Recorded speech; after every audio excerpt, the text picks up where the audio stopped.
Your aim, the one thing that separates the men from the boys, the question I see asked more than anything in any FPS game. How do I get my aim better? I mean, it makes sense. Shooter is in the name, and you have to aim to shoot things.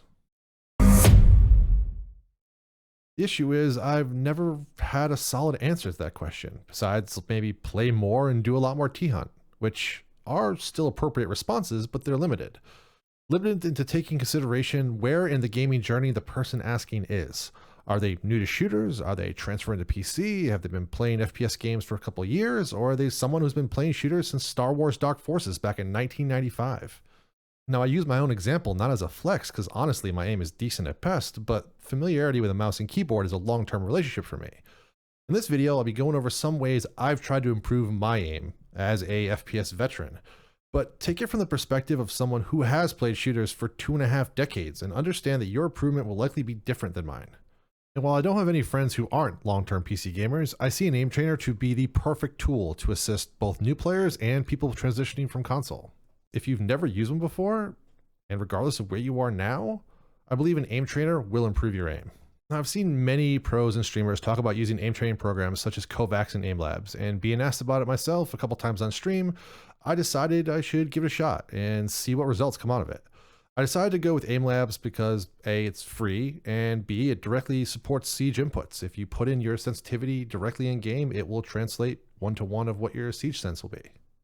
Now, this program isn't without its drawbacks, as I found the ACOG training due to its size of reticle, zoom, and weapon housing to be too large, but to be honest, this wasn't something I was going to concentrate on for my testing anyways, so I did not put too much research into getting things to mirror Siege exactly. So due to this, my focus was to be on 1x training, and after doing some research, I found some settings that people recommended to use, and then I got to work. And these settings will be listed in the video description if you are curious. So after testing the majority of the drills a couple times for familiarity's sake, I decided on a set of 6 drills done 5 reps apiece. This drill sequence was heavily inspired by the pro player from Dark Zero, HotanCold, who put up a video on his warm-up routine on Dark Zero's YouTube channel. Direct link to that video in the description as well. I'd start off in the flick section with the task Gridshot, where targets will spawn randomly across an invisible grid on the screen, and every time you kill one target, another one spawns, so there are always 3 targets on your screen. Then within the same flicking section, I'd move over to Spidershot, which once you shoot an orb in the center, it'll spawn another orb in a random location, and you have to quickly shoot the next orb in order to spawn another orb in the middle, and rinse repeat. After that, move over to the speech section and head over to Motionshot, where similar to the Spidershot, except when it spawns a random orb, the orb will be moving, whether or not it's going towards or away from you will be all randomized. And then staying within speed section over to Microshot, which is again very similar to Spidershot, except everything stays within a small burst of one another, making you have to micro adjust your aim to each shot. And lastly, I go over to the tracking section, start off with Circleshot, where targets will spawn and rotate around you in a 360 degrees, and you have to shoot each one 3 times to spawn another orb. And finally, finish up with Circletrack, where the orb would move around in 360 degrees, and you have to keep your crosshair on it as long as possible. The longer you have your crosshair on it, its health will deplete and eventually be destroyed, and then spawn in another orb. I did these drills for almost every day. I missed a couple of days due to house-related construction activities, and over the course of a month, I managed to get on the leaderboard for Motionshot and Circleshot being 3 different weapons, but my main weaknesses were shown to be Microshot and Circletrack.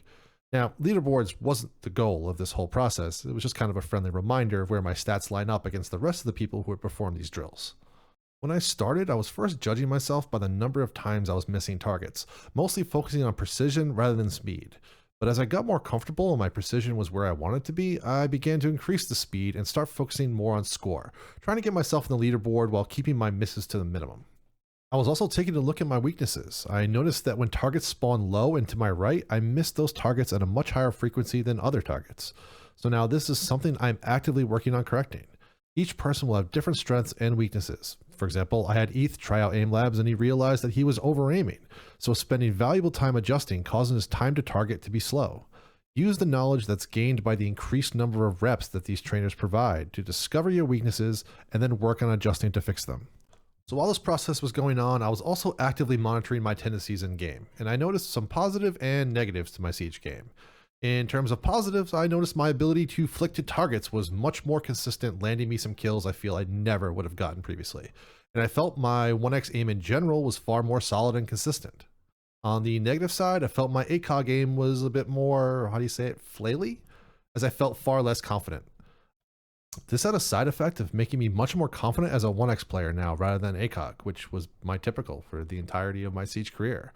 This changed my overall playstyle as of the recent moment of that of much more aggression, forcing me forward into battles and taking engagements at a closer distance. Outside of my aim, my lack of T-hunts, since I was focusing so heavily on the aim training, was causing my movement to tighten up and suffer and cause me to play poorly in some very winnable situations. Now, this was not the direct results of the aim training, but instead of the distribution of time, since I was being so heavily put into the aim trainer, that I instead forgot to balance out my practice with T-hunts. Once I realized this, I began a more structured regimen with the 6 drills that I listed previously, but then followed it up by T-hunt to work on my aim and keep my movement and crosshair placement in check. The drills I listed came after trial and error in order to maximize the effective time in the trainer, then allow me to switch over to Siege to keep those skills intact.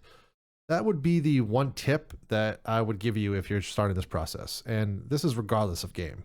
Use the aim trainer as an addition to T-hunt or whatever in-game training you do, not as a replacement.